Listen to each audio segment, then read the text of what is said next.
পোষকতা বহাল ও প্রাতিষ্ঠানিক সুবিধা বহালের দাবিতে রাজশাহী বিশ্ববিদ্যালয়ে কর্মবিরতি পালন করছেন শিক্ষক কর্মকর্তা কর্মচারীরা।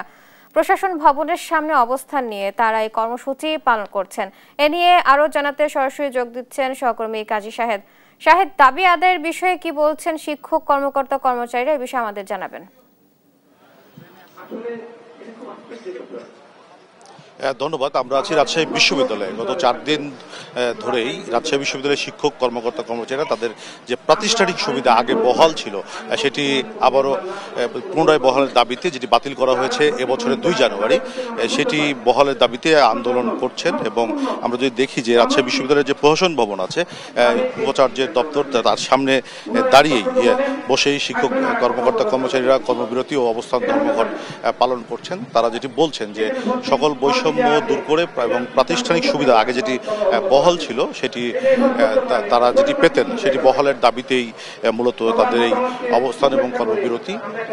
শিক্ষক কর্মকর্তা কর্মচারীরা যেটি বলছেন যে দেশের অন্যান্য বিশ্ববিদ্যালয়গুলিতে এই প্রাতিষ্ঠানিক সুবিধা এখনো বহাল আছে, যেটিতে শিক্ষক কর্মকর্তা কর্মচারীদের সন্তানরা বিশেষ সুবিধা পেতেন ভর্তির ক্ষেত্রে, সেগুলো বহালের দাবিতে তারা মূলত এই কর্মবিরতি। আমরা একটু কথা বলতে চাই শিক্ষক নেতাদের সঙ্গেই যে তারা কেন এই কর্মসূচি পালন করছেন।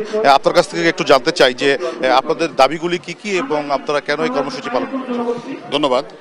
আপনারা জানেন যে আসলে আমাদের এই প্রোগ্রামটা ধারাবাহিকভাবে আজকে 4র্থ দিনে উপনীত হয়েছে।